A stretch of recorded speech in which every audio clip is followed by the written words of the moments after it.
Impact Family, impacting the world through healthy family. Shalom sahabat Impact Family yang dikasihi Tuhan.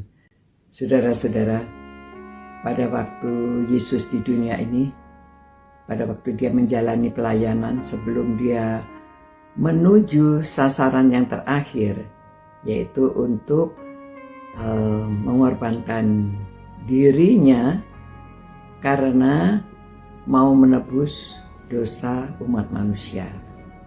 Nah, saudara-saudara, di dalam perjalanan itu, karena apa yang dilakukan Tuhan Yesus, banyak orang ingin tahu. Ada orang yang hanya ingin tahu, ada orang yang sungguh-sungguh ingin tahu, ada orang yang hanya ikut-ikutan, ya.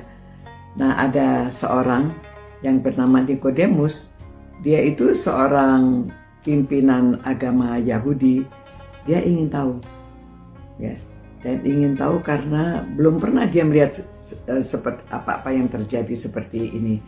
Dan dia datang malam-malam kepada Tuhan Yesus karena dia mungkin tidak ingin diketahui teman-temannya, karena teman-temannya kebanyakan curiga, ya, dan mereka hanya curiga, tidak sungguh-sungguh ingin tahu. Namun Nikodemus sungguh-sungguh ingin tahu, dan dia bertemu Yesus. Dia berkata, "Rabi, kami tahu bahwa engkau datang sebagai guru yang diutus Allah, sebab tidak ada seorang pun yang dapat mengadakan tanda-tanda yang engkau adakan itu jika Allah tidak menyertaimu."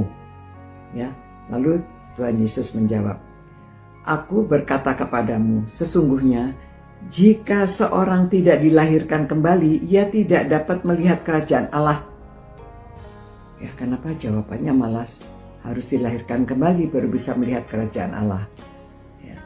Nah, karena itu dalam diskusinya Tuhan Yesus menjelaskan, ya, apa itu dilahirkan kembali, dan kemudian dia memberitahu bahwa semua itu karena begitu besar kasih Allah akan dunia ini, sehingga ia telah mengaruniakan anak yang tunggal, supaya setiap orang yang percaya kepadanya tidak binasa, melainkan beroleh hidup yang kekal.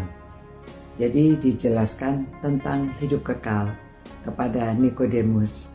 Ya, saudara, tidak mudah memang untuk sungguh-sungguh mengerti, sehingga mereka berbincang-bincang dan banyak penjelasan yang diberikan oleh Tuhan Yesus kepada Nikodemus. Dan mulai ayat 20, ya, "Sebab barang siapa berbuat jahat membenci terang dan tidak datang kepada terang itu, tetapi supaya perbuatan-perbuatannya yang jahat itu tidak nampak. Tetapi barang siapa melakukan yang benar, ia datang kepada terang, supaya menjadi nyata bahwa perbuatan-perbuatannya dilakukan dalam Allah." Ya, saudara, jadi dilahirkan kembali itu bagaimana? Dia jelaskan sampai pada akhirnya dia memberitahu, Tuhan Yesus memberitahu bahwa orang yang meninggalkan kejahatan, meninggalkan kegelapan, menuju kepada terang, itu lahir kembali. Dulunya dia di dalam gelap, sekarang dia di dalam terang. Dulunya dia di dalam kejahatan, dia bertobat, ya, dia berbalik. Kemudian dia hidup dalam kebenaran. Nah, saudara-saudara, itu jalannya untuk memperoleh hidup yang kekal. Jadi 3 poin di sini, ya. Yang pertama, harus dilahirkan kembali itu, yaitu bertobat, ya, dari hidup yang gelap, bertobat, sekarang hidup dalam terang. Kedua, jadi dia harus mempercayai bahwa Allah itu mengasihi saudara dan saya, mengasihi isi dunia ini, sehingga memberikan Yesus Kristus kepada kita supaya kita percaya kepadanya. Nah, kalau kita percaya beroleh hidup yang kekal. Nah, jadi yang ketiga, ya, ini meninggalkan kejahatan itu, ya, jadi hidup dalam kebenaran. Nah, saya harap penjelasan ini sederhana, ya, namun dapat kita praktekkan. Kita sendiri atau ini untuk menjelaskan kepada orang yang belum tahu. Mungkin saudara kebanyakan yang merenungkan ini sudah tahu ya, karena saudara-saudara setia merenungkan firman Tuhan. Namun ada banyak orang yang belum tahu. Nah, itu sebabnya kita perlu memberikan penjelasan ini. Seperti Kristus datang ke dunia ini, dia memberi penjelasan termasuk kepada pemimpin agama sekalipun. Dia memberi penjelasan supaya mereka mengerti bagaimana harus dilahirkan kembali, supaya kita dulunya melihat dengan mata-mata jasmani, sekarang dengan mata rohani, ya. Dari dulu hidup dalam kegelapan, sekarang dalam terang.